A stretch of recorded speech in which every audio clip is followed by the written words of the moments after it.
Corner Radio Bisnis Pas FM. Mitra bisnis kembali, saya Nina Amelia bersama Anda untuk Tax Corner menjawab pertanyaan Anda yang sudah dikirim ke redaksi Pas FM. Pertanyaan kali ini datang dari Bapak Steven di Jakarta. Pak Agus, saya ingin menanyakan mengenai kripto.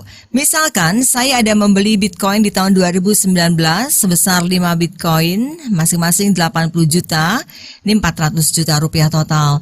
Dan saya sudah ikut PPS membayar pajaknya sebesar 14% kali 400 juta, 56 juta rupiah.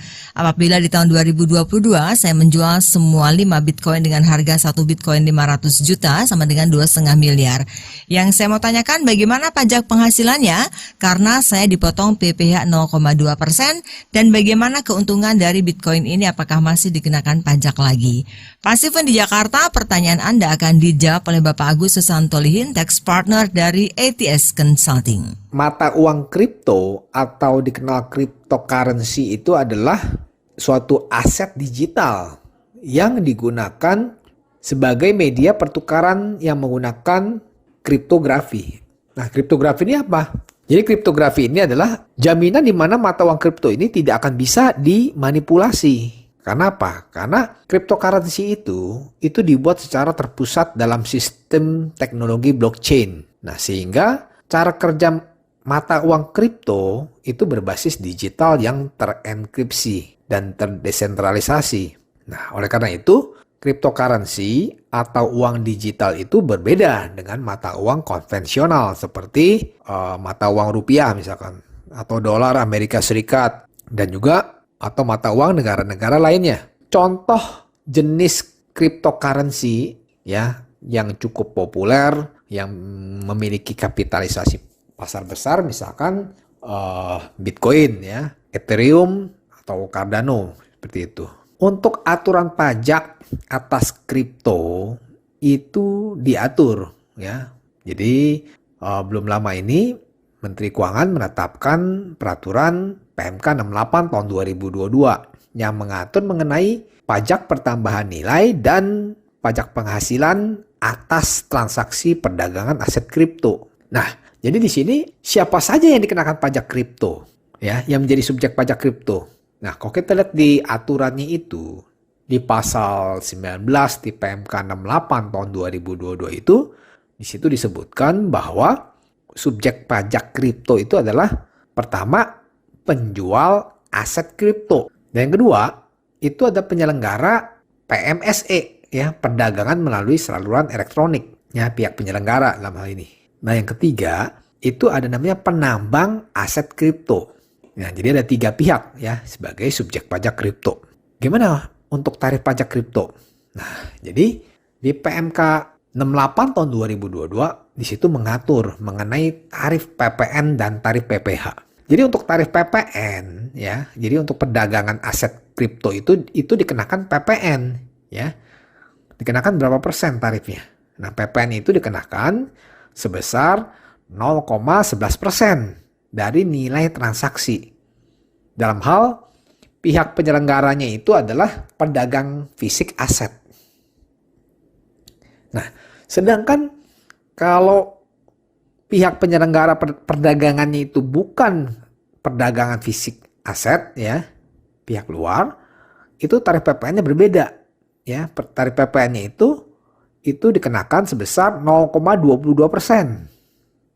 Ya, jadi ada 2 untuk PPN, itu ada yang dikenakan 0,11% dan ada yang dikenakan 0,22%.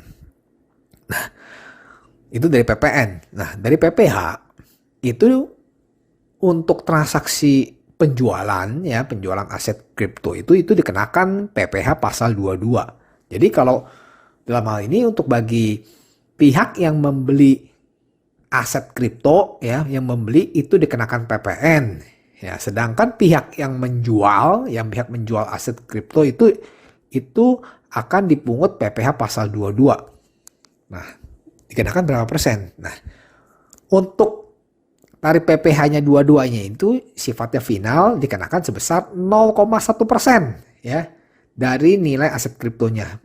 Itu kalau 0,1% itu dikenakan apabila pihak penjualnya itu adalah perdagangan fisik aset kripto ya. Nah, Sedangkan kalau bukan pedagang fisik aset kripto, itu tarif PPh-nya dikenakan sebesar 0,2%. Nah, jadi kalau dari pertanyaan Pak Steven yang menanyakan bahwa ada penjualan aset kripto yang dimiliki di tahun 2022 dan juga telah dikenakan PPh pasal 22 sebesar 0,2% yang sifatnya final. Jadi dalam hal ini Pak Steven itu masuk ke dalam lapisan yang penambang aset kripto yang bukan pedagang fisik aset kripto ya di situ. Jadi yang dikenakan PPh-nya itu adalah 0,2%. Nah, itu yang sifatnya final. Jadi 0,2% pada saat Pak Steven menjual aset kriptonya itu, Bitcoin itu dipungut 0,2% sifatnya final. Nah, maksudnya dikenakan PPh sifatnya final ini maksudnya begini. Jadi untuk kewajiban atas pemenuhan pajak atas objek pajak tersebut itu sudah selesai. Ya, dalam hal ini pajak yang terutang ya itu dikenakan langsung saat wajib pajak menerima penghasilan. Jadi dalam hal ini tidak melihat apakah si wajib pajak itu mengalami keuntungan ataupun kerugian. Ya, karena sifatnya sudah final dalam hal ini. Nah, karena pada saat penjualan aset kripto ya, pas penjualan Bitcoin itu sudah sifatnya final dikenakan PPh dari nilai penjualan, artinya kalau terjadi keuntungan ya atas penjualan aset kripto itu tentunya tidak perlu dilakukan pembayaran pajak lagi. Ya karena apa? Karena sudah dilakukan pemungutan PPh pasal 22 sebesar 0,2%. Nah, tetapi Pak Steven wajib melaporkan penjualan aset kriptonya itu di SPT tahunan PPh. Ya, dilapor di SPT tahunan PPh tahun 2022 di bagian penghasilan yang dikenakan PPh yang sifatnya final. Oke, demikian penjelasan dari saya. Saya Agus Susanto Lihin, semoga bermanfaat untuk Pak Steven dan pendengar Pas FM. Demikian Agus Susanto Lihin, Tax Partner ATS Consulting dalam Tax Corner Radio Bisnis Pas FM. Jika Anda memiliki pertanyaan seputar pajak, email ke redaksi@pasfm.com.